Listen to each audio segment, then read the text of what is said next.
to go to the other part of our land, and there's no river. That is the change of our environment.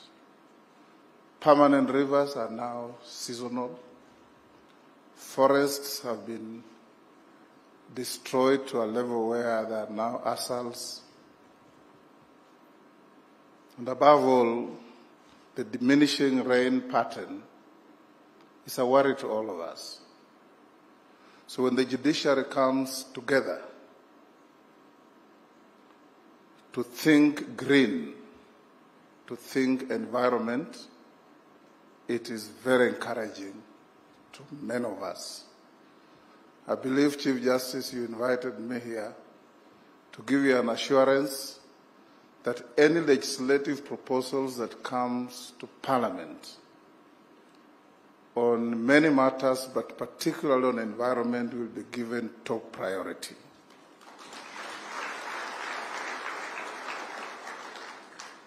Your Excellency, we need a serious review of environmental-related legislation because most of it predates our independence, when we used to tap offenders on the wrist and tell them to go away.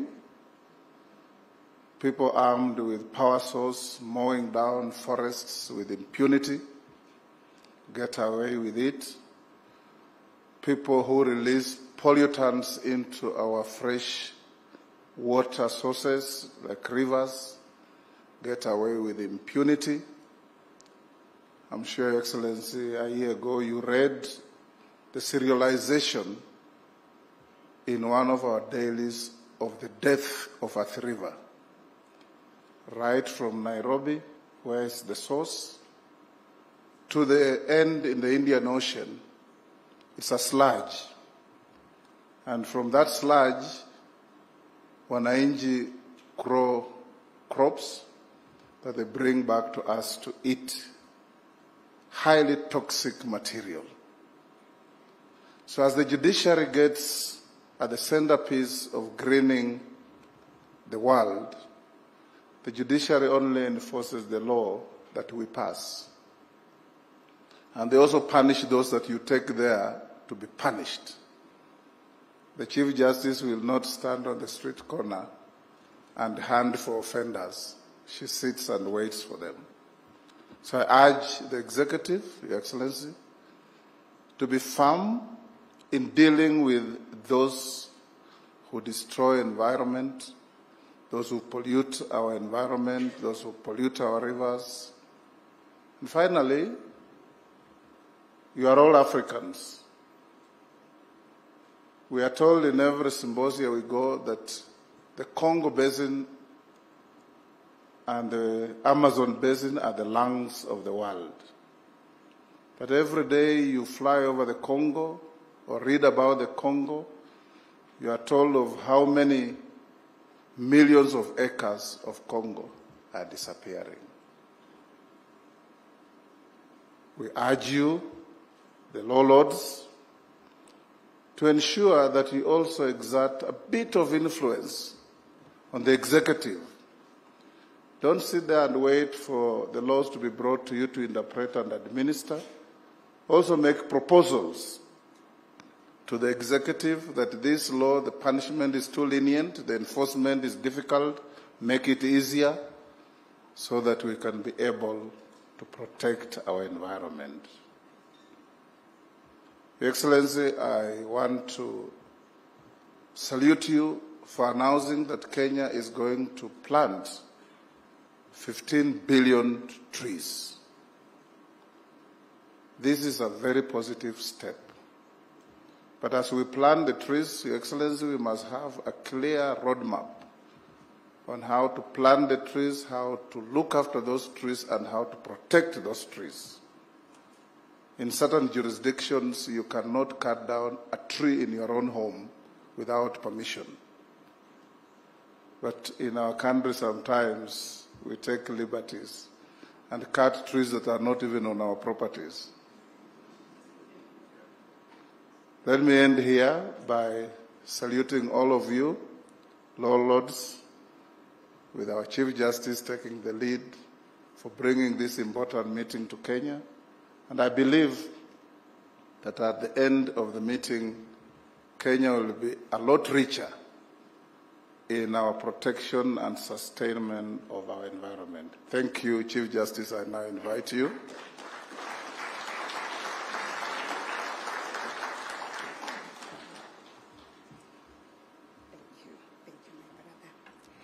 Thank you very much, my brother, the Speaker of the National Assembly, Your Excellency, the President of the Republic of Kenya, Dr. William Ruto. I've already recognized the Speaker, the Honorable Chief Justices from the various jurisdictions present here this morning, the Deputy Chief Justice, Cabinet Secretary, and the Attorney General, all the judges from various jurisdictions present, Your Excellencies, judges, very distinguished ladies and gentlemen, good morning.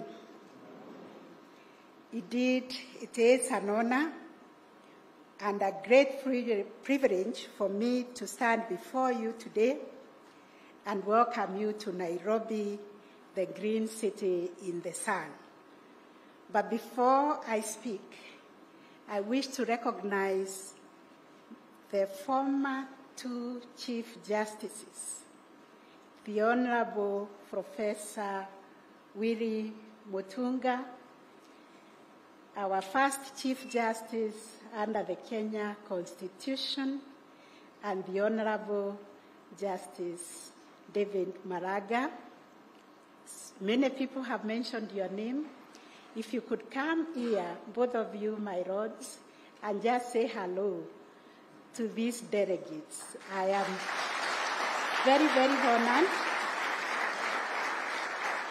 to have you in this forum.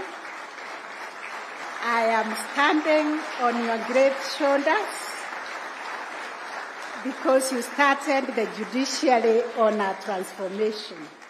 Please greet the audience. Habari zenu? Karibuni Kenya.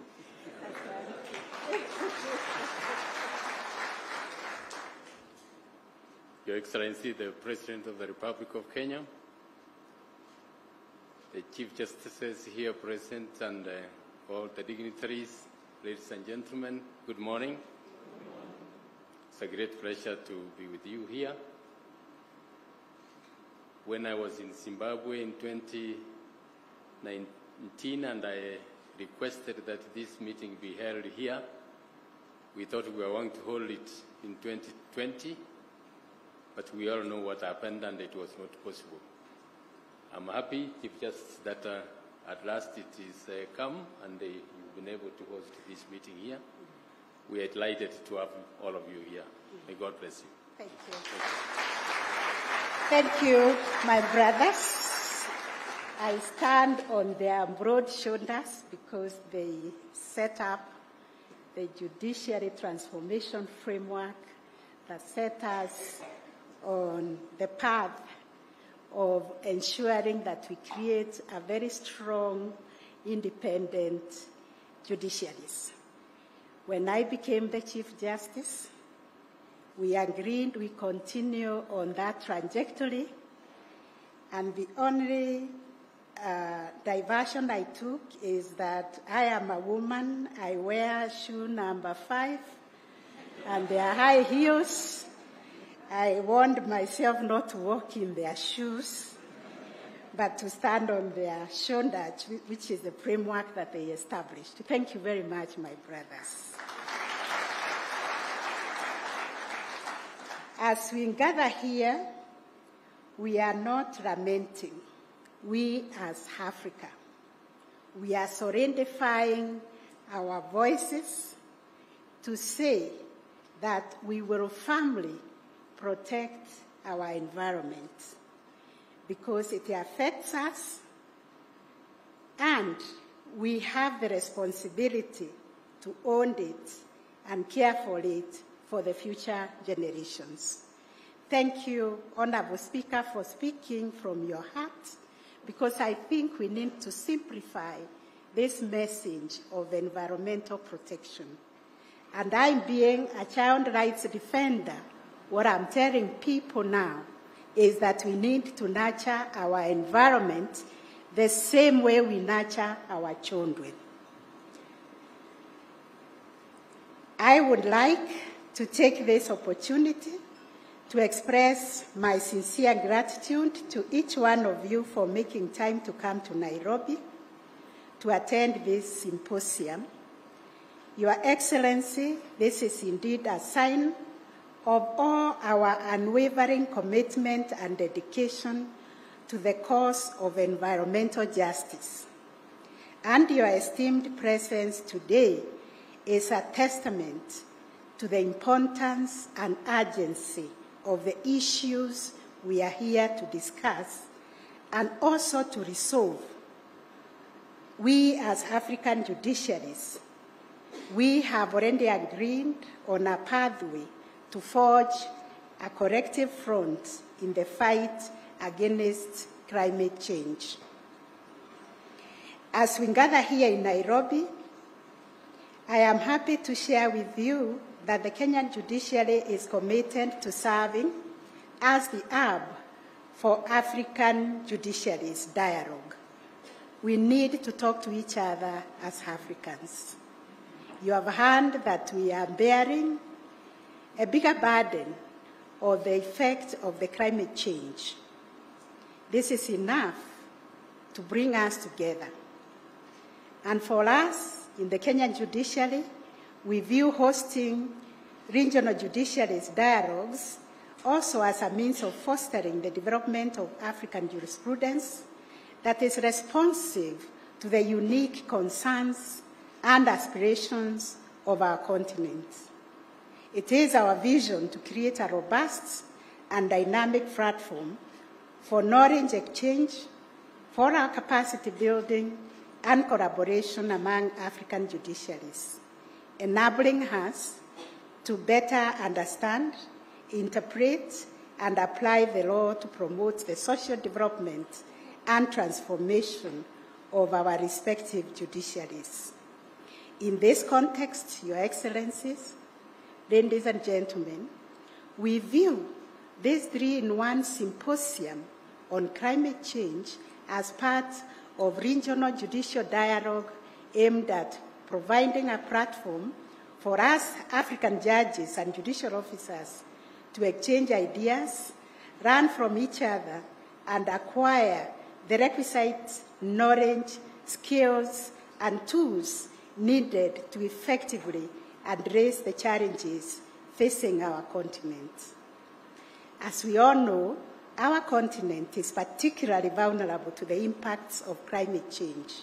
Our people, our economies, and our natural resources are all at risk as we grapple with the devastating consequences of rising temperatures, erratic weather patterns, and loss of biodiversity. It is within this context that our courts must play a decisive role in driving the adaptation, mitigation, and resilience-building efforts required to combat climate change and to secure a sustainable future for our people. Indeed, our courts are the guardians of the rule of law and protectors of the constitutional rights, including the fundamental right to a clean and healthy environment. As judges, we have unique responsibility of interpreting and applying the law in a manner that promotes environmental sustainability, social equity, and intergenerational justice. This requires us to be bold, to be innovative, and proactive in our approach to environmental litigation, ensuring that our decisions and judgments contribute to the realization of a greener, more resilient Africa. In Kenya, we have made significant strides in promoting a transformative environmental constitutionalism that is rooted in the provisions of our Constitution and the jurisprudence of our National Environmental Tribunal and the Environment and Land Court and other superior courts. Our courts have played a critical role in advancing environmental justice in Kenya by interpreting and applying the Constitution and other laws in a manner that promotes sustainable use and management of our land and natural resources. But moving forward from this symposium, we are saying we need to work with everybody else and also build their capacities and build their awareness about environmental protection. And as we look to the future, it is imperative that our judiciaries in Africa will continue to play a proactive role in the fight against climate change and building successes and lessons learned from our experiences thus far. We must be unyielding in our pursuit for justice, ensuring that our decisions and judgments contribute to the realization of a greener, more resilient and sustainable Africa. In this regard, I call my brother and sister Chief Justices and judges present here today. We all join hands in a united front against climate change. We leverage on our collective wisdom, expertise, and our power of convening others to develop a jurisprudence that is uniquely African and responsive to our shared concerns. Let us collaborate, let us learn from one another, and share our experiences as we work together to build a brighter, more sustainable future for our continent and our people. Your Excellency, ladies and gentlemen, as I conclude, allow me to reiterate that as guardians of the rule of law and the protectors of the constitutional rights of our people, we have a unique responsibility to ensure that our decisions and judgments contribute to greener, resilient, and sustainable Africa. Let us seize this moment to reaffirm our commitment to the cause of environmental justice and to pledge our unwavering support to all the efforts that have been put together by our respective judiciaries in combating climate change. Together we can make a difference, and together we can build a brighter, more sustainable future for our continent and our people. I wish you all a very, very fruitful and enriching symposium, and I am confident that our deliberations in the next few days will yield meaningful insights and lasting partnerships that will serve to strengthen our collective resolve in the fight against climate change. Once again, Your Excellency, I extend a very, very warm welcome to our guests to Nairobi and pray that our shared efforts in pursuit of environmental justice will bear fruit for generations to come. And now, ladies and gentlemen, Your Excellencies, my lords and ladies, please join me as I welcome His Excellency, the President of the Republic of Kenya, to address this gathering and officially open the symposium. Welcome, sir, to come and address us.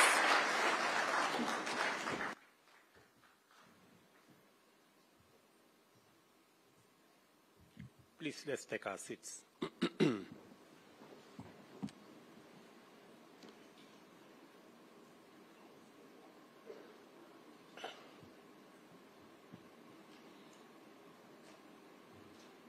Madam Chief Justice and President of our Supreme Court, Madam Deputy Chief Justice, Chief Justice Emeritus, the Honorable Willie Mutunga and the Honorable David Maraga, Chief Justices from various parts of our continent, judges of the Supreme Court, distinguished judicial officers from different parts of our continent, ladies and gentlemen, and our visitors, good morning and welcome. Welcome to Nairobi and welcome to Kenya. I join Madam Chief Justice for the convener of this symposium in welcoming you to both Nairobi and Kenya. Let me volunteer some information about Nairobi and about Kenya. About Nairobi, this is the city that has a national park within 10 minutes from your hotel. So you may find some lion or cheetah because sometimes they escape from the national park. Please be careful because they are not domesticated. Welcome to Kenya. And again, on this one, I speak with the authority of a scientist, being a scientist myself, that science has proved that Kenya is the cradle of mankind. You may find yourself having this feeling that you are more at home here than from where you come from.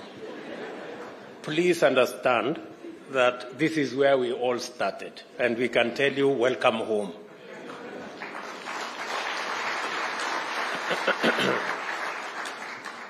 And it is inspiring to be here to witness Africa's judicial leadership as you mobilize your judicial authority, intellectual power, and moral commitment to intervene in our generation's defining struggle.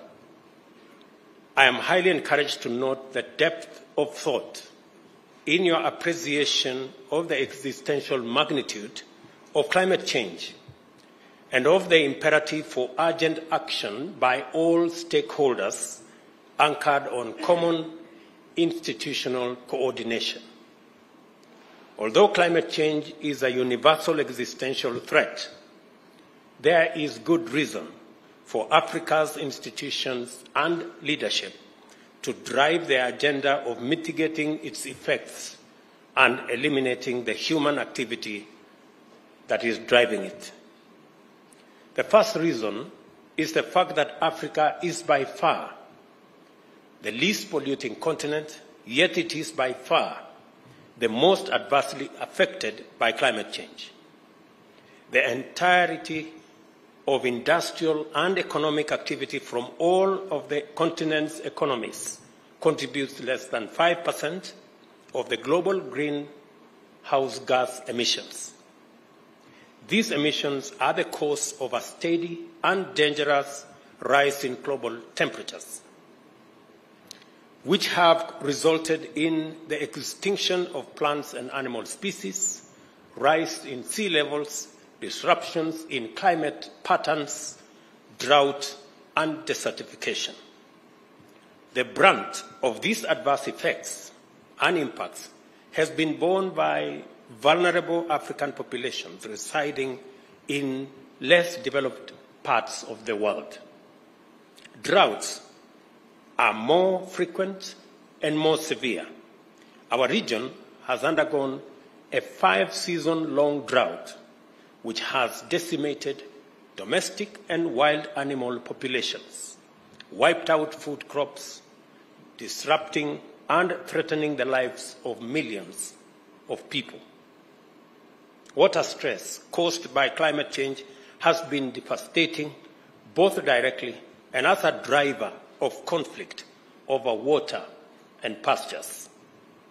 Poverty has been exacerbated by loss of livestock, which forms the mainstay of pastoralist economic livelihoods, and massive crop failure, which weakened the foundations of farming economies. In addition to drought, African populations are experiencing floods, heat waves, and outbreak of climate change-related diseases. African livelihood, security and development is in danger and will remain at stake unless we collectively wage aggressive combat to reverse the situation through policies and other institutional action to implement mitigation, enhance adaptation, and build resilience. The looming climate disaster is particularly tragic for Africa, which is entering a new, promising era of peace and prosperity as the continent of the future. Many vital indicators affirm that indeed Africa is rising, powered by its youthful population, energy, resources, and hope. It is important for Africa to undertake concerted action to win the war on climate change because it is disproportionately affected by its adverse impacts and also because necessary global responses to climate change are going to institute structural change. The institutional configurations and economic resets emanating from this structural change will install Africa not only as a continent of the future, but as the world's green economic superpower. Africa is abundantly endowed with all the resources required to power green industrialization. Our clean and green power potential is incomparable. Just to give you indications, 92% of our grid in Kenya is clean and green. It is the case in many other African countries, and the potential to make it the case in many African nations is real and is possible. Our clean and green power potential, as I said, is immense. Hydro, geothermal, wind, and solar power potential is super abundant. The mineral resources needed for green energy technology also exists plentifully in our continent. We are the world's youngest continent, with a mean age of 25 and growing younger every year. Our people constitute a 3 billion strong market and a pool of skilled, motivated, and capable workforce. Future global sustainability will depend on a robust engagement with Africa in many fundamental ways. The world knows this, and African institutions and stakeholders must be ready for this engagement. And that is why this symposium is very important. I am very proud of the firm commitment demonstrated by the African Union in this matter. At COP27, which was held last November in Sharm el-Sheikh in Egypt, Africa's voice was clear. The development path taken by the world's economic and industrial powers is unsustainable and prejudicial to Africa and the global South. Climate change has brought home that fact in sobering detail. Africa is emphatic that although prosperity is an urgent goal to liberate our people from the indignity of poverty and inequality, the path of pollution is not an option. The African Union prefers a more ecologically responsible industrialization, one that promotes multi-sectoral climate resilience in agriculture and food systems, water resources, energy, transport and infrastructure, among others. We also insist, quite firmly, that international development financing must be more appropriate for the needs of our existential moment in terms of how much resources is accessible, affordable, and adequate. In February, I was encouraged to witness the impressive level of activity accomplished by African group of negotiators, especially at COP27, as well as the various African climate change initiatives. The Committee of African Heads of State and Governments on Climate Change, which I chair, also coordinates various African climate change commissions that are doing extremely important work in many regions of our continent to implement the Africa Climate Change and Green Recovery Agenda. I'm also honored to lead Kenya's participation in these regional, continental, and climate actions. It is a privilege to join our African brothers and sisters in this good fight and make our contribution to the defining struggle of our generation. Africa is alive to the imperative of this moment in a way that is simply inspiring. I will share with you Kenya's experience of this journey so far. From the very inception, our aspirations for economic development and shared prosperity has been inextricably tied to a firm commitment to environmental sustainability. In my earlier statement, I did paint the picture of where we are as a continent. I mean, the power of industrialization that has been premised on fossil fuels, despite its adverse effects, is what has driven industrialization in the world so far. The world today is at a crossroads. The crossroads being, do we continue the fossil fuel-powered industrialization, which is destroying our globe with disastrous effects, or do we go green? I think that decision is no longer a decision that we are waiting to make. It is an existential threat that faces us as humanity, and the option is already made for us that we can only go green. Why Africa is in a pivotal position as we go green is because, number one, Africa has the highest reserves and potential for green energy, whether it is geothermal, wind, solar, hydro. No other part of the world has the resources we have. Number two,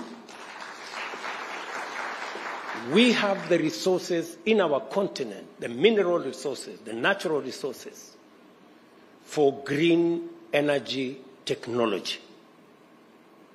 Number three, we have the greatest potential for green, sustainable agriculture and food production because 2/3 of the world's uncultivated arable land is in Africa. And number four, we have the youngest population, energetic, innovative, creative. And in any case, 1/4 of the world's population will live in the African continent by 2050. So if you are looking for the people to work for this globe, for humanity, whether you like it or not, they will be in the African continent. Forget about the small migration that is happening now from Africa. Shortly, I promise you, the migration will be in the opposite direction. Very shortly. The only thing that stands between us and the huge potential we have in this continent. And I want to encourage you, as Chief Justices of our continent, the only thing that stands between us and this huge potential is a financial system that was designed to serve a different time.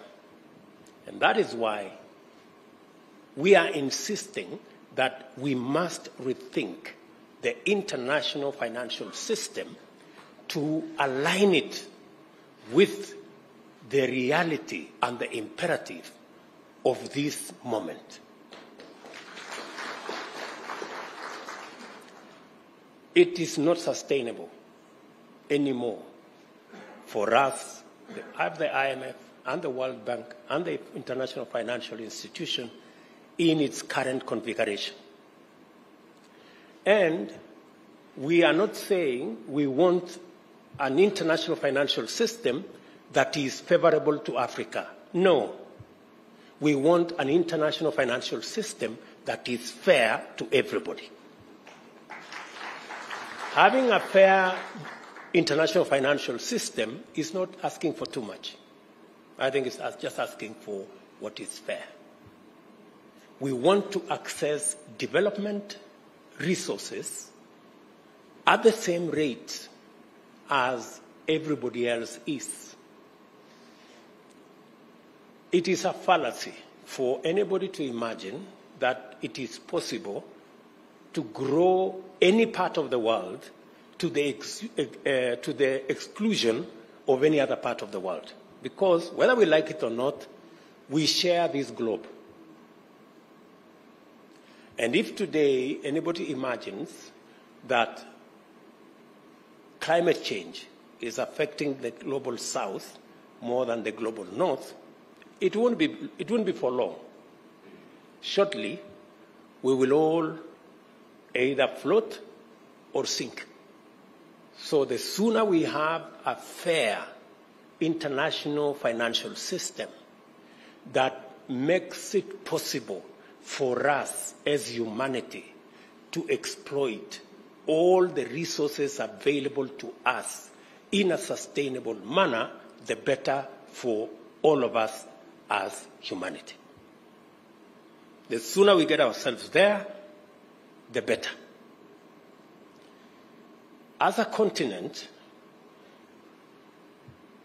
we want to have a conversation that is balanced. Even as we demand for a fair international financial system, Africa will be coming to the table with our assets. We will not be coming to the table in any other manner. We will come to the table with our assets.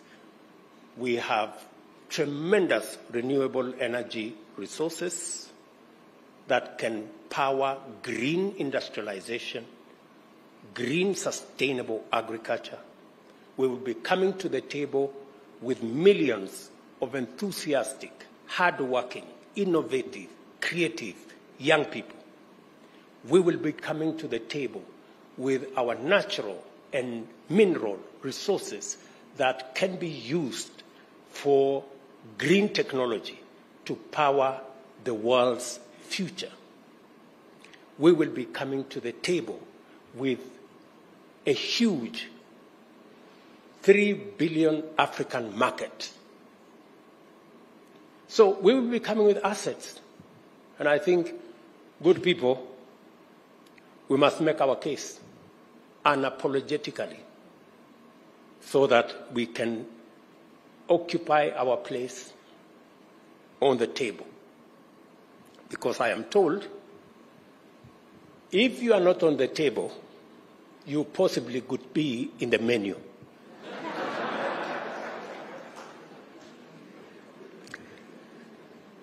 The commitment by the people of Kenya goes further and deeper. When we enacted a new constitution in 2010, we placed the environment at the foundation of our normative and institutional architecture. The fourth paragraph of our Constitution's preamble states that our respect for the environment and determination to sustain it was one of the motivating premises in enacting our Constitution. Article 42 entrenches a clean and healthy environment as a fundamental human right, while Article 67 and 70 set out the framework for the enforcement of environmental rights and obligations. Once we enter the domain of rights and obligations, the respective mandates of the three arms of government automatically follow. Article 21, the state is required as a fundamental duty to take legislative, policy, and other measures required to actualize these rights. Because of the centrality of land in economic and social and cultural and environmental discourse, the Constitution institutes a robust framework for land and environmental governance with a dedicated constitutional commission and the consequential establishment of the Land and Environment Division of the High Court. The Court adjudicates matters related to land, including natural resources and environmental sustainability. As a matter of national policy, Kenya has been involved in environmental diplomacy since the early years of our republic. At the famous Stockholm Conference in 1972, my predecessor and all of us, we impressed on the United Nations for the need to have a dedicated multilateral environmental agency and lobbied to host it in Africa. As a result, the headquarters of the United Nations Environmental Programme, UNEP, is based here in Nairobi. It means it remains the only UN global headquarters in the global south. And for your information, the largest. In 1992, Kenya called the world's attention to the emerging threat of depletion of the ozone layer by toxic emissions and to the buildup of greenhouse gas emissions, which posed dangerous consequences on life on Earth. Today, we remain strongly committed to our national tradition of championing ecological responsibility throughout the world, but starting here at home. In 2016, Parliament enacted the Climate Change Act, providing us the institutional framework to anchor the national response to climate change. It also legislated the Environmental Management and Coordination Act, which sets out the principles, standards, and procedures for the sustainable use, conservation, and management of the environment and all our natural resources. In December last year, I launched a national tree planting drive. The Forest and Rangeland Restoration Initiative aims to grow 15 billion trees by the year 2030, and this will increase the national tree cover from the current 12.3% to 30%, which will be 3 times the constitutionally mandated minimum of 10%. It will further contribute to our African Landscape Restoration Initiative target, as well as other initiatives to restore degraded lands, forests, and water towers. The Government of Kenya is also taking measures to ensure that every ministry, department, and agency aligns its policies, strategies, programs, and projects with our green agenda. Strengthening the role of judiciaries in addressing climate change in Africa, which is the theme of this symposium, is highly appropriate, and it is also of fundamental significance to our collective readiness to take up global leadership in post-transition economic and industrial order, and thus usher the world into a future of green, clean, and inclusive prosperity. I congratulate you for holding the 3rd Regional Symposium on Green Judiciaries in Africa. I also recognize that you are also holding the 3rd Chief Justices Forum on Environmental Law, as well as the 3rd General Conference of the Africa Judicial Education Network on Environmental Law. Thank you for doing it now and hosting them here in Kenya. We are deeply honored to be your hosts, and I hope that we have lived up to your reputation to our reputation of legendary hospitality, magical attraction, and delightful experiences. Critically, this event demonstrates beyond any doubt that our judiciaries have come of age. We cannot take this development for granted because our judiciaries will determine whether Africa's institutions exist and are ready to handle the immense mandate that a green future entails for all of us and for the world. Claims, disputes, standards, rights, and responsibilities related to the use of land and natural resources, the institutional framework for financing climate change, carbon trading and exchanges, and transition management frameworks are only some of the areas in which our judiciaries are going to be involved. They must, therefore, pronounce themselves in a manner consistent with the values and aspirations of a continent on the rise. Greening our judiciaries will be inevitably multi-sectoral and interdisciplinary. Beyond local and international human rights, constitutional environment, trade, and economic law, our judiciaries must be exposed to diverse fields such as ecology, economics, agriculture, food systems, trade and finance, carbon markets, energy, and infrastructure, just to mention a few. To fully play your part in arbitrating and auditing Africa's aspirations to lead a new industrial revolution, our judiciaries will have to collaborate across the length and breadth of our continent, engage with diverse knowledge domains, and interact with numerous sectors.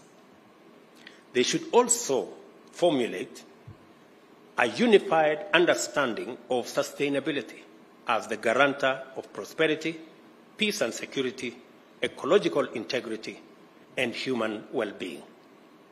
Your decisions will matter a great deal.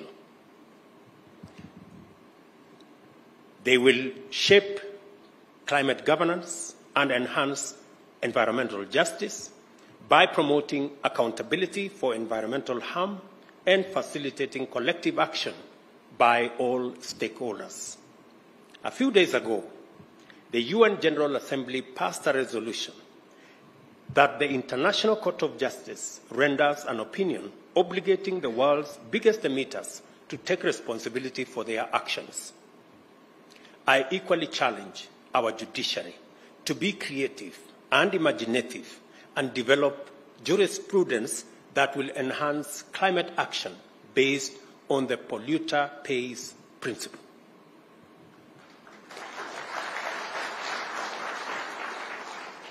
You must not underestimate your capacity because it leads to positive change. I agree with our Chief Justice's statement that our judiciary should not be left behind in this fight for our sustainable future. I therefore urge you to intensify your conscious place in this historic moment and take a decision to have your voices heard for the sake of our generations and the generations yet to be born. You are here to contribute a chapter to the world's history. I encourage you to proceed and write a fresh chapter of African resilience, sustainability, and global leadership in a new green industrial age. Together with the rest of Africa, I look forward to receiving a positive report about your robust engagements and fruitful deliberations. It is now my pleasure to declare the third Regional Symposium on Green Judiciaries in Africa formally opened.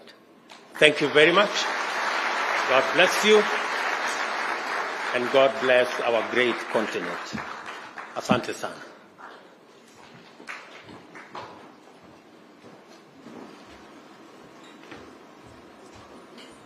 Can we just have one more warm applause for our President, Your Excellency?